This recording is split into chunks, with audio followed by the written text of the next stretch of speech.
and we are at Christchurch, part of the Made in the UK series, and this is a show I've been waiting for a long, long time, continuing the tradition from Tubby Hayes, Joe Harriott, now Courtney Pine as well, and now Denys Baptiste. Denys, thank you so much for joining us. It's my great pleasure to be here. This is the first time in the US. Really? It is, yeah, very first time. So I'm just enjoying the experience of the vibe and the festival and all the musicians around in New York. It's great. Talk about in terms of what's happening in England, because I was there about 10 years ago for the London Jazz Festival, and it's very similar to this. It's almost like a family reunion of sorts. But what's the scene going on right now in the UK? I mean, it's a really exciting scene at the moment. There's so many, particularly the younger musicians. You know, they've got to make their own mark and their own space for the music. So it's really evolving. They're getting lots of fusions between, rock and punk and Indian, and there's a lot of fusion happening. Classical music sort of fused with jazz. People like William Simcock, who are doing some really amazing work. Soweto Kinch with his hip hop and jazz. So it's an exciting time to be involved in the jazz scene in London. We're speaking with Denys Baptiste on Jazz 90.1. That being said, can you explain the importance of the arts and funding the arts? Because we're so envious here in the States because there is funding. It's a challenge, but we have to work so hard to scrape as little as we can to keep the arts going here. Where in Europe and in England, there's generally governmental support. Now, I know it's not easy to get it, but there is at least a foundation of it.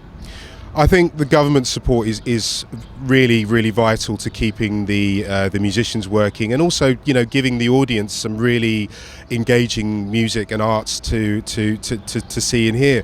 I mean, in the UK, there could be more funding, but there's some of the larger venues like the Royal Opera House, the South Bank Centre, they wouldn't be there without that public funding. And the musicians, they're able to apply for money as well for doing tours and stuff like that. And there's a lot of really great art and really great musicians that wouldn't be able to show the world what they do without having that kind of funding. So it's a really a real core of the arts scene in the UK. We're speaking with Denys Baptiste on Jazz 90.1.